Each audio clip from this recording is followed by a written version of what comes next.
Bonjour chez vous, je suis très heureuse d'être avec vous aujourd'hui pour cette première émission de la semaine. Aujourd'hui, notre thème du jour est les mensonges que le diable nous fait croire. Et aujourd'hui, c'est Michael qui va nous apporter la pensée du jour. Ensuite, dans Pasteur, j'ai une question, Frank répondra à la question « Le diable a-t-il le droit de toucher à la vie des chrétiens ?» Nous continuerons avec la rubrique Culture et médias dans laquelle Annabelle va nous présenter le livre de Lisa Bever, La véritable mesure d'une femme. Et nous terminerons avec la rubrique témoignage dans laquelle Aurélie va nous partager le témoignage de Julie qui a été libérée de ses inquiétudes par le Seigneur. Voilà, vous connaissez le programme, je vais retrouver les chroniqueurs.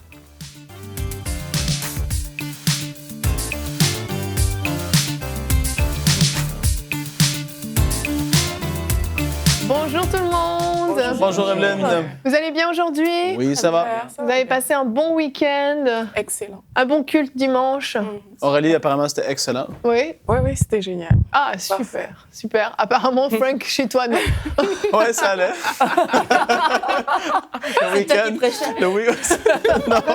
Le week-end en entier était bon. Toi aussi? Ok, oui, un bon week-end, tout à fait, super.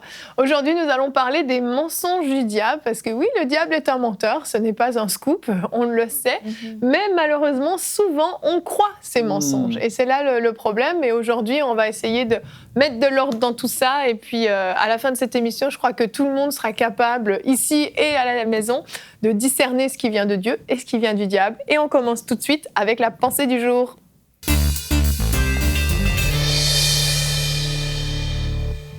Chérie, aujourd'hui, le titre de ta pensée est « Résister aux mensonges du diable ».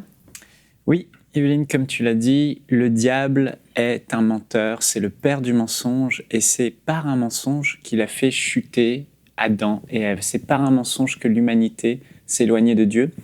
Et ce que je trouve étonnant, c'est que Adam et Ève savaient exactement la parole de Dieu, ils connaissaient la volonté de Dieu, parce que Dieu leur avait dit dans Genèse au chapitre 2, verset 17, « Tu ne mangeras pas de l'arbre de la connaissance du bien et du mal, car le jour où tu en mangeras, tu mourras. » Ève a exactement dit cette parole au diable, donc elle savait exactement la parole de Dieu. Elle la connaissait, elle connaissait sa volonté. Et pourtant, le diable va leur faire croire un mensonge énorme au sujet de Dieu. Il va dire, au verset 4 de Genèse chapitre 3, « Alors le serpent dit à la femme, « Vous ne mourrez point, mais Dieu sait que le jour où vous en mangerez, vos yeux s'ouvriront et que vous serez comme des dieux connaissant le bien et le mal. » Et ce que je trouve étonnant, c'est que le diable a fait passer ici Dieu, donc un inconnu, un serpent. Ève le voit pour la première fois, Adam aussi, et ils vont croire en un mensonge d'un inconnu, alors qu'ils sont censés connaître Dieu. Ils connaissent la parole, ils connaissent la volonté de Dieu, et un inconnu vient et leur dit « Écoute, Dieu vous a menti, c'est un menteur, il veut préserver son intelligence pour lui, il veut rester le maître absolu, et vous, il veut vous maintenir des simples hommes. » Et là, ils vont croire en ce mensonge. Et quand j'ai lu ça, je me suis dit « Mais ils avaient la parole, ils connaissaient la volonté de Dieu, mais pourtant, cela n'a pas suffi. » Qu'est-ce qui leur manquait? Le problème, il est là. Ils ne connaissaient pas le cœur du Père. Ils ne connaissaient pas le cœur de leur Créateur. Ils ne connaissaient pas à quel point Dieu était amour, à quel point Dieu voulait des projets de bonheur pour eux, à quel point Dieu leur avait tout donné, à quel point Dieu était prêt à mourir pour eux. Et ce manque de connaissance de la bonté, de l'amour de Dieu a fait qu'ils ont cru dans le mensonge d'un inconnu. Ils ont douté de Dieu. Mais pourtant, ils avaient la parole et la volonté. Là où je veux en venir, c'est que beaucoup d'entre nous, nous avons la parole. Nous connaissons la volonté de Dieu, nous savons ce qui est mal, nous savons que Dieu ne veut pas. Mais parfois, souvent, ce qui nous manque, c'est cette profonde révélation du cœur de Dieu. Et quand tu sais que Dieu t'aime, le diable ne peut pas venir et te faire croire n'importe quoi, sinon tu vas lui dire « Écoute, cette pensée que j'ai ne peut pas être la vérité. C'est un mensonge parce que, mon Dieu, je sais qu'il m'aime. Je sais qu'il m'aime. » Et vous voyez, c'est important. L'apôtre Paul disait dans Éphésiens chapitre 3 et au verset 17 à 19, « Je prie que vous soyez enracinés et fondés dans l'amour pour être capables de comprendre avec tous les saints quelle est la largeur, la longueur, la profondeur, la hauteur de l'amour de Christ et de connaître cet amour qui surpasse toute connaissance afin que vous soyez remplis de la plénitude de Dieu. L'apôtre Paul dit que vous serez remplis de la plénitude de Dieu si vous réalisez à quel point l'amour de Jésus-Christ et l'amour du Père est immense pour vous, à quel point Dieu vous a tant aimé. Je me souviens de ce jour, moi aussi je croyais beaucoup en énormément de mensonges que le diable envoyait, mais le jour où j'ai lu dans les Écritures, et le Saint-Esprit a ouvert mes yeux sur l'amour de Dieu pour moi, beaucoup de ces mensonges ont été annulés. Quand j'ai réalisé à quel point Jésus m'avait tellement aimé qu'il a donné sa vie à la croix pour moi, à quel point le Père m'avait tellement aimé, j'étais ennemi de Dieu et qu'il approuve son amour envers moi en donnant ce qu'il a de plus précieux, son Fils Jésus. Il punit Jésus afin que moi j'aie la vie éternelle. Il m'a tellement aimé. Et quand on réalise ça, le diable ne peut pas venir et vous faire croire que Dieu veut que vous soyez malade. Il y a quelqu'un qui est en train de m'écouter en ce moment et tu crois que Dieu te punit parce que tu as fait quelque chose de mal. Dieu ne te punit pas. Tu connais la parole, tu connais sa volonté. Mais pourtant, si tu réalises à quel point Dieu t'aime, c'est impossible que Dieu te punisse. Il a puni Jésus à ta place par amour pour toi. Il t'aime tellement qu'il ne veut pas que tu sois malade. Jésus a subi des coups de fouet. Il a été meurtri, flagellé pour qu'aujourd'hui, toi, tu puisses être guéri. Alors, quand le diable vient avec un tel mensonge, Dieu ne veut pas te guérir, tu ne le mérites pas. Comment tu peux croire en ce mensonge si tu sais à quel point Dieu t'aime? Je veux te dire aujourd'hui, il t'aime. Il t'aime tellement que le diable ne peut pas venir vers toi avec des mensonges comme disant « mais personne ne t'aime, tu es nul ». Mais quand tu réalises la profondeur de l'amour que Dieu a pour toi, tu vas lui répondre « écoute, arrière de moi, Satan, c'est un mensonge parce que même si les hommes ne m'aiment pas, parce que je suis imparfaite, je sais que mon Dieu m'aime tel que je suis, d'une manière inconditionnelle. Je sais que son amour pour moi est sans limite. Et j'aimerais vous dire que même si vous avez commencé un projet et que ce projet est difficile, vous ne semblez pas réussir, et là, le diable vient avec des mensonges disant « tu vas échouer ». J'aimerais te dire, réalise l'amour de Dieu. Il t'aime tellement qu'il ne te laissera pas tomber. Il t'aime tellement qu'il va te tenir la main. Il t'aime tellement qu'il va donner du succès à tes entreprises. Crois en cela et n'accepte pas ces mensonges. Quand tu réalises la profondeur de son amour, sa bonté, l'amour profond de Dieu, et pour le réaliser, c'est l'œuvre de la croix. On va certainement en parler après dans la discussion, mais la croix. Dieu t'a tellement aimé qu'il a versé son sang, Jésus-Christ, pour toi. Alors réalise cet amour aujourd'hui, sois rempli de cet amour et le diable ne pourra plus venir te mentir. Il n'y aura pas de doute parce que tu dis je connais mon Dieu, il m'aime trop pour que je souffre, il m'aime trop pour me tromper. Dieu t'aime, Jésus t'aime, il est mort à la croix pour toi. Sois-en assuré et que tu aies cette profonde révélation aujourd'hui. Amen, amen, quelle bonne pensée, merci beaucoup, c'est tellement important. Et tu l'as dit au début dans ton introduction de la pensée, c'est notre verset du jour, au cas où quelqu'un doutait encore. Jean 8, 44 nous dit « Le diable est menteur et le père du mensonge ». Ça, c'est le diable, point, il n'y a rien à savoir d'autre sur lui. On sait ça, le diable est un menteur. Et son arme favorite, c'est de mentir, c'est le mensonge. Ça, c'est une certitude. Et quand on voit Jésus dans le désert, pour aller dans le sens de ta pensée, lorsque le diable l'a emmené au sommet du temple et lui a dit « jette-toi dans le vide » parce que la Bible dit, la parole de Dieu dit qu'il enverra ses anges pour te porter de peur que ton pied ne heurte une pierre. C'était la parole et c'est vrai, c'était la volonté de Dieu. Mais Jésus, qui connaissait le cœur de son Père, justement, qui connaissait l'amour de son Père, savait que Dieu ne voulait pas qu'on le tente. Il savait que par-dessus tout, même si c'est vrai que Dieu a dit que il enverrait des anges pour le porter. Dieu qui connaissait son Père savait que c'était pas ce qu'il voulait, il voulait pas être tenté. Et ça, c'est des choses qui sont hyper importantes, ce que tu as partagé dans ta pensée. Quand on connaît le cœur de Dieu, tout à coup, tous ces mensonges qui peuvent venir dans nos têtes, dans nos cœurs, qui sont même parfois dites par d'autres personnes, deviennent poussière parce que tout à coup, on connaît l'amour que Dieu a pour nous. Et on connaît aussi le cœur du diable. Le diable est un menteur. Et Jésus connaissait l'intention du diable derrière ses propositions pseudo-alléchantes. il savait que c'était pour le tenter, pour le pousser à faire quelque chose qui serait allé contre la volonté parfaite de Dieu. Et quand on a conscience à la fois de l'amour de Dieu, du cœur d'amour de Dieu, mais du cœur de mensonge et de meurtre du diable, on se dit, ok, mais en fait, cette parole amène la mort en moi, cette parole amène de la rébellion, cette parole amène de la division. Ça vient de quel royaume, en fait? C'est d'identifier le fruit, parce qu'il y a des choses, on n'arrive pas à savoir si c'est la vérité ou si c'est pas la vérité, parce qu'on a grandi, on nous a dit ci et ça, etc.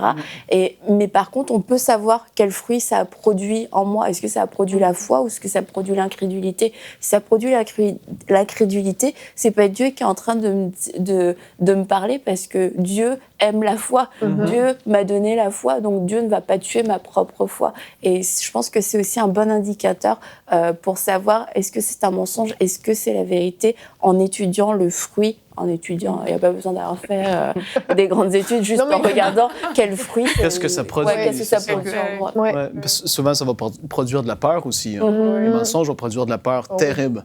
Mais qu'est-ce qui est très, très particulier, c'est comme Mika te dit par rapport à Adam et Ève.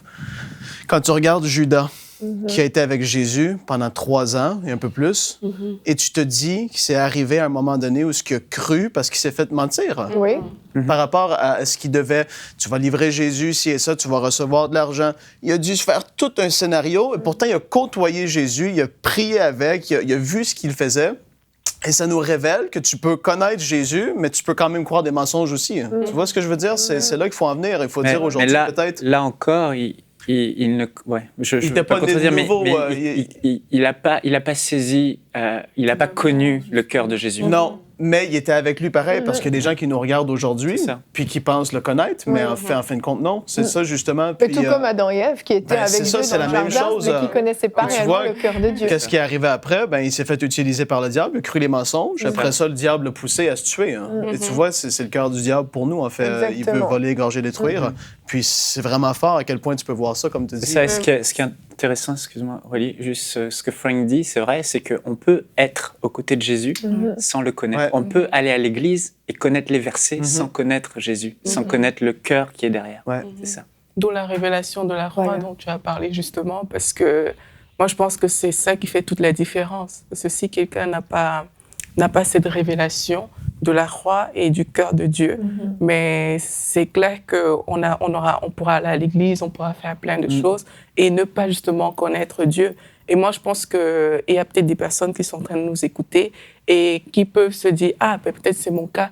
Mais je pense que la nécessité ici, c'est vraiment de demander à Dieu de la révélation vraiment de qu'est-ce qui s'est passé à la croix et de cet amour qui est profond, l'amour de Dieu, parce que si on a conscience vraiment que Dieu nous aime, c'est qu'on va se dire dans notre tête que tout ce que Dieu dit est bon pour moi. Dieu, il m'a créé, il me connaît mieux que moi-même et il a pensé à tout pour moi.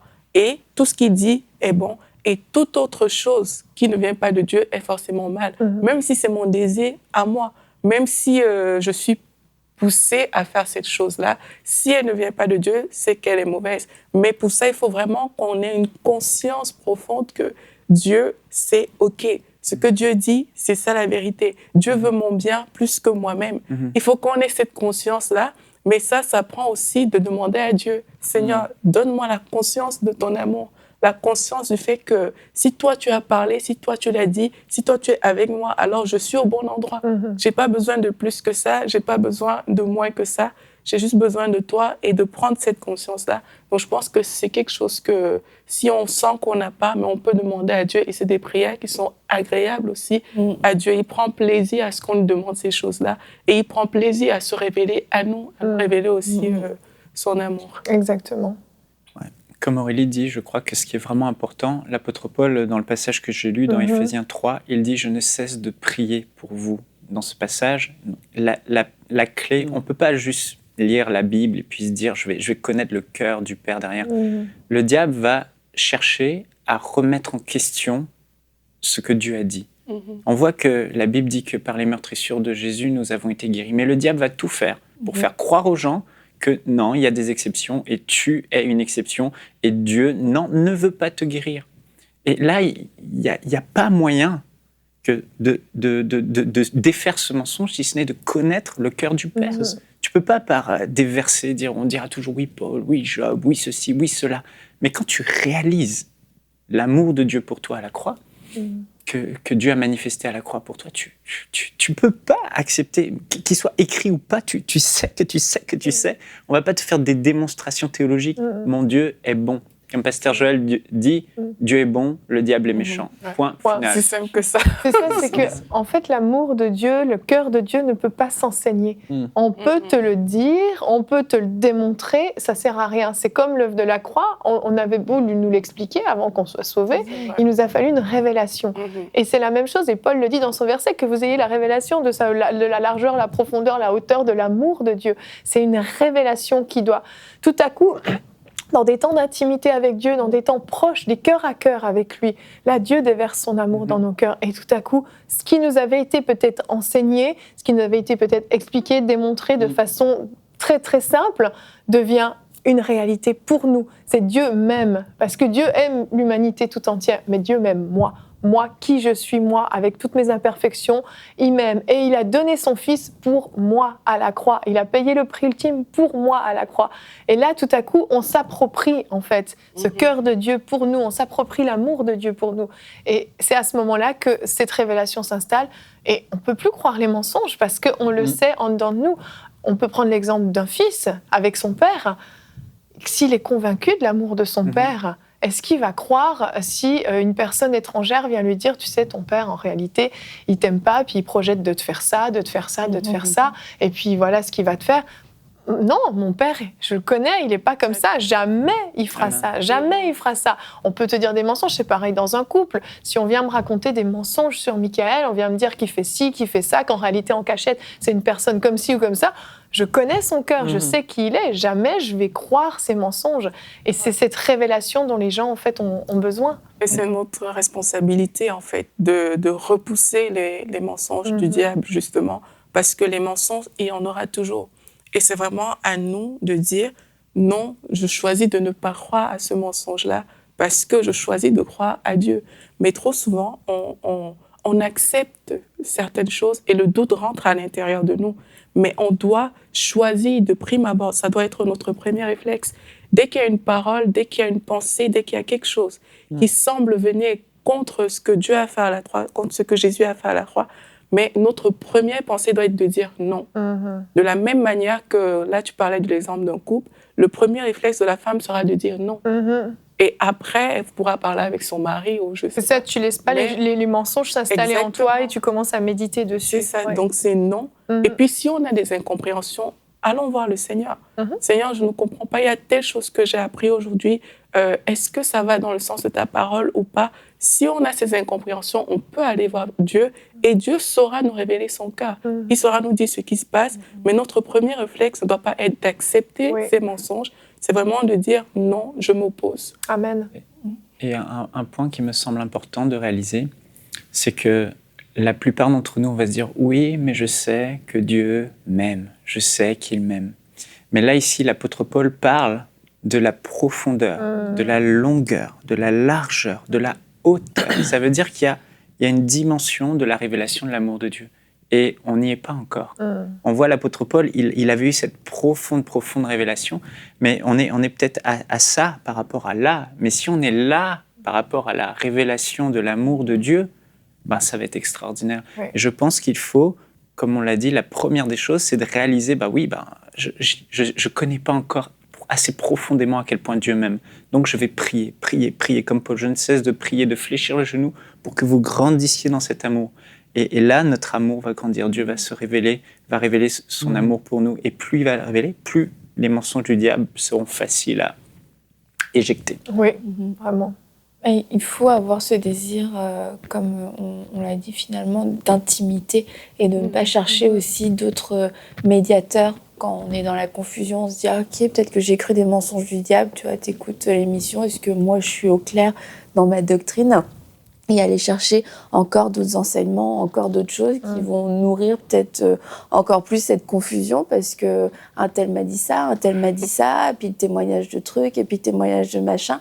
C'est d'aller directement vers Dieu, qui est le premier concerné finalement, parce que on veut savoir ce que Dieu pense à travers tout le temps de quelqu'un d'autre. Et toi, t'en penses quoi quand on dit ça? Toi, t'en penses quoi quand on dit ça?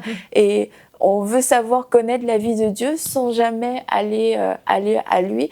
Et on a vraiment des invitations pour aller vers lui. Approchez-vous de moi, je m'approcherai de vous. Et Dieu va nous dire la vérité. Dieu va nous enseigner. Dieu va nous montrer aussi où on en est justement dans cette révélation. Et on va comprendre qu'il y a tellement plus. Et ça va nous donner même soif de connaître la vérité, soif de goûter ce qu'on a juste aperçu une fois ou de temps en temps. Et on n'aura plus ce goût pour le mensonge finalement, d'entendre ici et là. On se dira non, j'ai entendu la voix de Dieu, c'était tellement bon, ça m'a fait tellement de bien, ça m'a restauré, ça a détruit des mensonges qui étaient là depuis 10 ans, une seule parole révélée dans mon cœur, qu'on va vouloir y retourner et cette intimité va se développer, comme tu as dit, dans un couple, dans une famille, mais l'intimité ne peut pas avoir lieu seulement parce qu'on a décidé un jour, Evelyne et Michael, vous êtes mariés et depuis vous n'êtes plus jamais parlé. L'intimité se crée à cause du temps et la qualité qu'on y met, l'investissement qu'on y met, et c'est la même chose dans notre relation avec Dieu. Dieu est super puissant et tout, mais c'est pas lui qui fait que notre relation va être de qualité, c'est notre investissement aussi, notre amour pour lui. Amen, amen.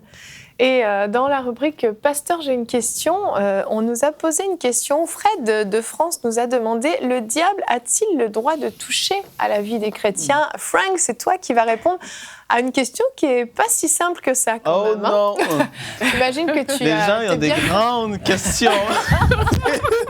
mais c'est une très bonne question quand Vraiment? Même, parce qu'à mon avis, beaucoup se la posent à la maison. Ouais, je crois aussi. Je suis content que ce soit Frank qui répond.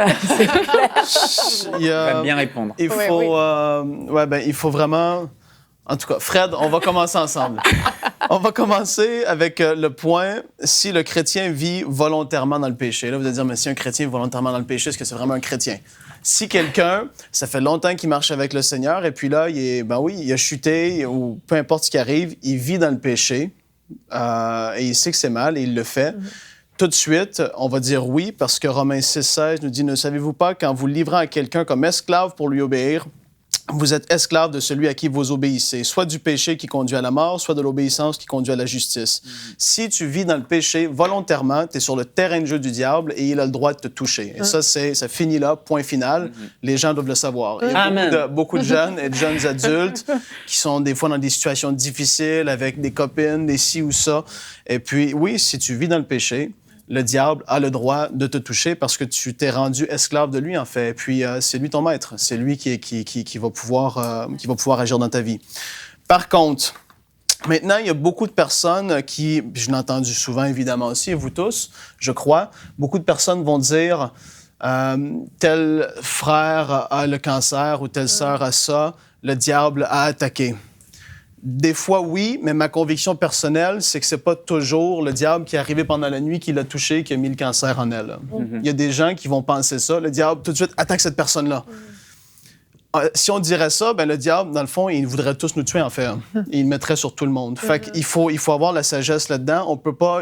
Des gens, ils vont se cacher derrière ça parce que ça fait spirituel. On a un corps qui est physique, qui est naturel. On sait tous que la guérison divine est pour nous, puis que Dieu est un bon Dieu, il veut qu'on soit en bonne santé, on sait toutes ces choses-là.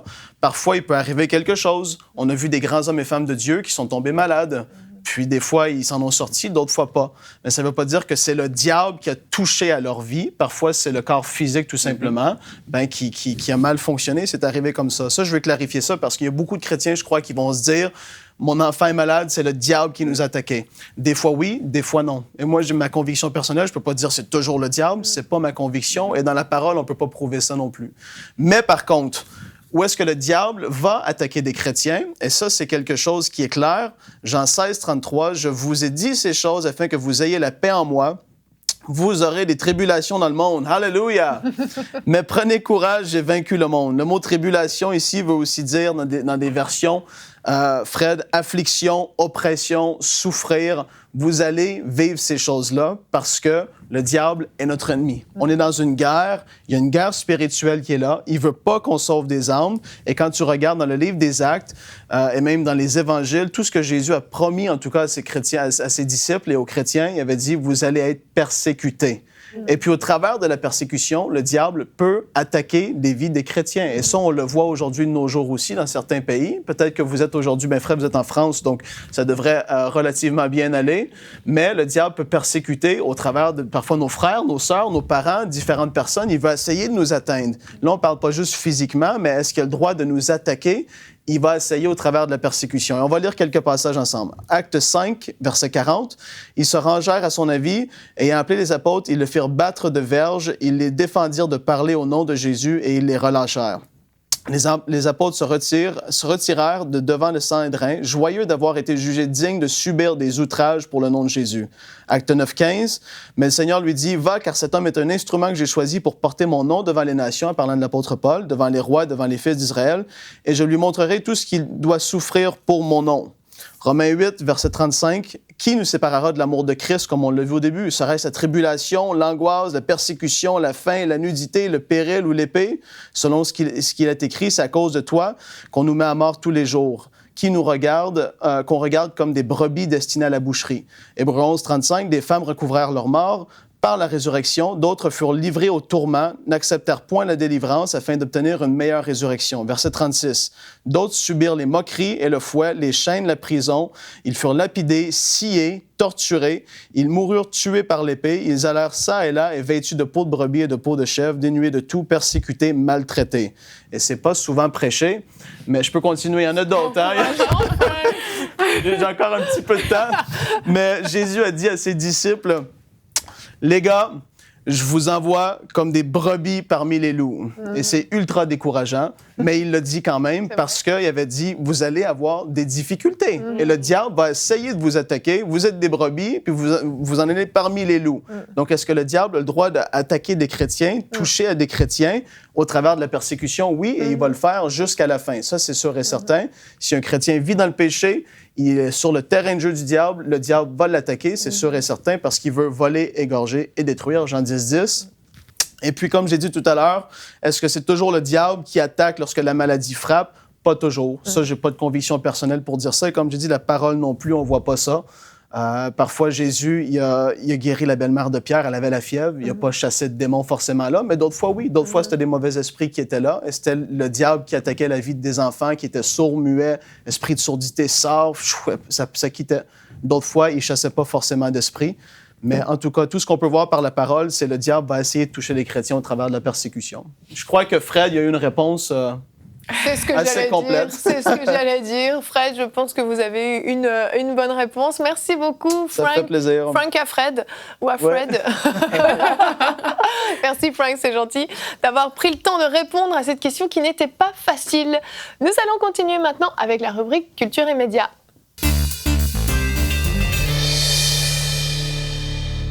Annabelle, aujourd'hui, tu nous présentes un livre de Lisa Bever, voilà. La véritable mesure d'une femme. On va regarder la vidéo de présentation. Découvrez le livre de la semaine.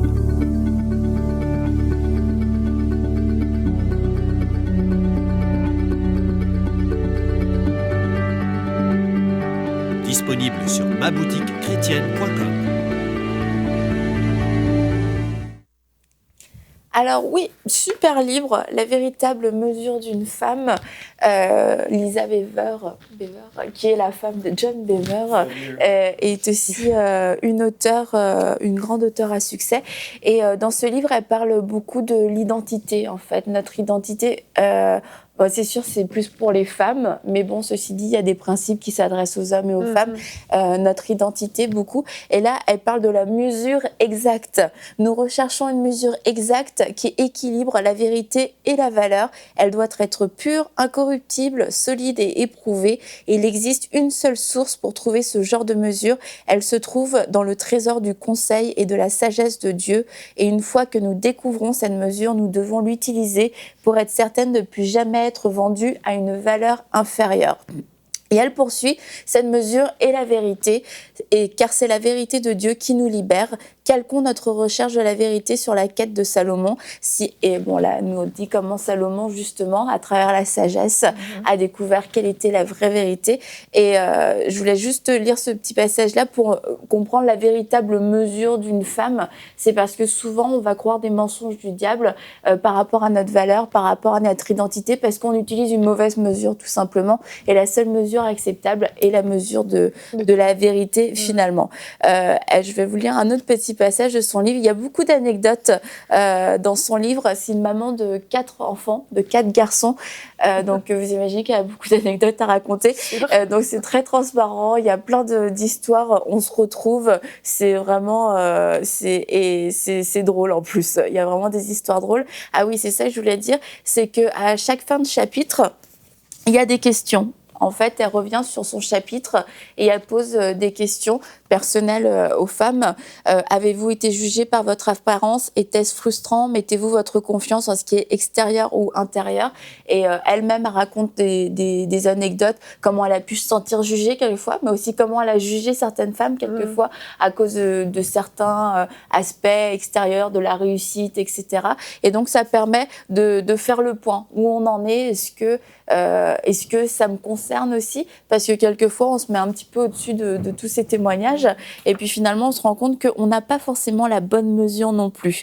Et en fait, pour ceux qui ne le savent pas, Lisa Weaver a souffert d'un assez grave trouble alimentaire. Elle était vraiment obsédée par son poids, en fait. Et elle en parle, elle a tout un chapitre réservé à ça. Alors, pour toutes celles si vous souffrez de votre poids, si vous souffrez vraiment de votre apparence physique, je vous recommande ce livre parce que je crois que c'est vraiment libérateur. Ce chapitre s'appelle « Vous n'êtes pas ce que vous pesez ». Et en fait, ça l'a tellement rendue malheureuse. Ouais. Dieu lui a dit « Lisa, ton poids est une idole dans ta vie ». Et une idole, elle dit, j'ai vu l'image du veau d'or dans la Bible, elle n'a pas trop compris. Il lui dit, quand tu es seule, tu manges, quand tu es en colère, tu manges, quand tu t'ennuies, tu manges, quand tu es déprimée, tu manges, quand tu es contente, tu manges. Et tout cela était vrai. Et Dieu lui dit, tu ne viens pas à moi, tu ne lis pas ma parole, tu manges parce que c'est plus facile. Et là, il lui dit, si tu te repens, je guérirai ton métabolisme et ne fais plus de régime et ne te pèse plus, prends du temps à part et jeûne pendant 3 jours. Et là, il lui a donné une directive spécifique pour elle en buvant des jus et de l'eau et je vais débarrasser ton corps de ses passions et je t'enseignerai comment manger à nouveau. Et dans ta Bible, inscris le poids que tu devrais peser. Et elle raconte en fait tout le cheminement qu'elle a fait par rapport à ce déséquilibre qu'elle avait et qui venait totalement brouiller son identité. C'est quelque chose dont elle a souffert avant sa conversion et après sa conversion. Ça a été quelque chose de vraiment douloureux. Donc, je vous encourage vraiment à lire si vous avez ce genre de problème. Vraiment, je crois que Dieu veut libérer un grand nombre de femmes et que l'image extérieure qu'on peut avoir peut souvent être source d'une énorme souffrance et c'est un panier de mensonges, tout ce qu'on peut mettre par rapport à notre image physique. Et je crois qu'un grand nombre de femmes ont vraiment besoin d'être délivrées. Donc, ce livre est disponible sur ma boutique chrétienne à 16 €, La véritable mesure d'une femme. Je vous le recommande vivement. 16 € bien investis quand même. Tout à fait. Ça a l'air d'être un livre vraiment super. Frank, je suis sûre que tu vas aimer le livre. Allez, cadeau. Je pense pas le lire. Te connaissant, non. Tu peux l'offrir à ta femme. Ouais, peut-être. Mika, tu le veux, toi? Non, moi, je voudrais un livre plutôt qui parle de comment grossir. J'arrive pas à grossir. Mais c'est vrai. T'en as un à me recommander? Non. Je mange, je grossis pas. On fait les témoignages. Effectivement, on va passer à la rubrique témoignages.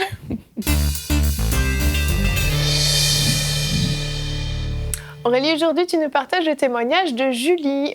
Oui, Julie qui s'est déchargée de ses inquiétudes en regardant une émission Paroles de femmes. Elle nous a fait une vidéo que je nous invite à regarder. Salut, c'est Julie. J'aimerais témoigner la grandeur de Dieu à travers l'émission Paroles de femmes de MCI TV. Ce jour-là, en tout cas, je suis tombée sur l'émission qui parlait de comment surmonter la peur et l'inquiétude avec comme invitée Christine Beumier. Et pendant que j'étais en train de traverser des moments de peur et d'inquiétude et dans les pensées négatives qui étaient en train de monter par ma tête, ce jour-là, j'ai entendu Dieu me parler et me consoler à travers cette parole que Christine est en train de lire dans Philippiens 4. Alors, lorsqu'elle a commencé à lire le verset 6, j'étais vraiment en larmes et je sentais vraiment Dieu me parler personnellement. Et depuis, en tout cas, je suis outillée devant quoi? Quand je me retrouve devant des situations qui apportent de l'inquiétude, je sais quoi penser, je sais à quoi penser. Et comme Aurélie l'a dit, la parole de Dieu que nous lisons, que vous lisez sur Parole de Femme, ce n'est pas des fables, mais c'est vraiment des faits, des mots réels que Dieu a dit, a placés pour nous. Vraiment, continuez ainsi, Parole de Femme, car sûrement, vous êtes en train de bénir une femme dans un coin de monde. Que Dieu vous bénisse. Salut. Ah, super vidéo. Je pense continuer Parole de Femme. C'est vraiment une belle vidéo. Oui, en tout cas, on rend gloire à Dieu pour le témoignage de Julie. Mais là, dans son témoignage, elle ne dit pas exactement les pensées qu'elle avait, mais on a conscience qu'on entend parler que c'était vraiment des mensonges que l'ennemi a mis dans sa tête. Parce que là, elle dit que quand Christine a lu Philippiens 4:6, on connaît le verset, il dit « Ne vous inquiétez de rien ». Mais en toute chose, faites connaître vos besoins à Dieu par la prière, les supplications, les actions de grâce. Donc là, ça veut dire qu'elle avait vraiment des choses que Satan avait réussi à lui mettre dans la tête. Et là, elle a été délivrée comme ça en lisant un verset de la Bible. Et là, tout au long de cette émission, on a parlé des mensonges du diable, on a parlé de l'amour de Dieu et on a parlé d'intimité aussi avec le Seigneur. Mais c'est vraiment en s'approchant de Dieu, en se connectant à Dieu, à sa parole, qu'on peut véritablement recevoir toute la délivrance, en fait. Ça a été le cas pour Julie et je pense que ce sera aussi le cas pour les personnes qui nous regardent aujourd'hui, qu'on choisit de se mettre du côté de la parole de Dieu, qu'on choisit de se mettre du côté de l'amour de Dieu, mais on ressort toujours plus que vainqueur. C'est ce que Julie a vécu et je pense que plusieurs personnes le vivront aussi aujourd'hui. Amen. Amen. Elle dit aussi qu'elle est outillée maintenant. Outillée, c'est ça, elle est équipée quand les pensées reviennent, les inquiétudes reviennent. Et puis, c'est vraiment ce dont on a parlé aussi aujourd'hui dans cette émission, c'est d'équiper, d'être équipé, parce que le diable essaiera de nous mentir toujours. Ça, il essaiera de le faire encore et encore. À nous de prendre la décision, de nous positionner, comme tu le disais Aurélie, de dire non dès le début au lieu d'accepter certains mensonges. Et puis d'être équipé de cet amour de Dieu inconditionnel qui fait qu'on sait que Dieu nous aime, que Dieu est bon, que Dieu veut notre bien, qu'il veut notre bonheur, qu'il veut se servir de nous. Il y a beaucoup de gens aussi qui souffrent de mensonges par rapport à leur appel, à leur identité en Christ, à leur sanctification. Il y a énormément de mensonges. On a parlé de la guérison, que de Dieu qui veut guérir, de Dieu qui punit, mais il y en a plein les mensonges. Exact. Puis c'est souvent les mêmes en fait qui reviennent quand même. Il y a des schémas très classiques et j'espère vraiment et je crois vraiment qu'aujourd'hui, à travers de cette émission, les gens qui nous ont écoutés ont été équipés. Donc j'espère que vous qui nous regardez, vous avez vraiment reçu une bonne portion. Oui, il faut connaître votre parole, il faut connaître ce que Dieu dit dans la parole de Dieu et avec ça, vous connaissez le cœur de Dieu, vous connaissez l'amour que Dieu a pour vous, combien il est bon, combien il veut tout vous donner puisqu'il a déjà sacrifié ce qu'il avait de plus précieux pour vous. Et quand vous allez avoir cette pleine révélation de cet amour de Dieu, combien il est grand, combien il est profond, combien il est large, il est haut, on l'a dit plusieurs fois, vous allez pouvoir expérimenter l'assurance que Dieu vous aime. Et peu importe les mensonges que le diable essaiera de venir déposer dans vos pensées, vous saurez immédiatement les chasser d'un coup de main, hop, dégage, et ce sera réglé. Et je suis convaincue que vous allez pouvoir expérimenter ça à la maison. Amen. Nous allons nous retrouver demain. On va continuer avec d'excellentes émissions. Demain, nous allons parler de quelle importance nous donnons au regard des autres. Et ça aussi, ça peut être certains mensonges qu'on peut croire, que le regard des autres est plus important que ce que Dieu pense de nous. Et nous aurons la rubrique famille avec une invitée spéciale qui s'appelle Stéphanie, qui va donner des conseils aux parents qui ont des enfants à besoins spéciaux. Donc si c'est votre cas, si vous avez un enfant qui souffre d'un handicap, d'une maladie, de troubles du comportement, je vous invite vraiment à regarder cette émission et envoyez-la à vos amis aussi. Ça va être une émission extraordinaire. Merci de nous avoir suivis et bonjour chez vous.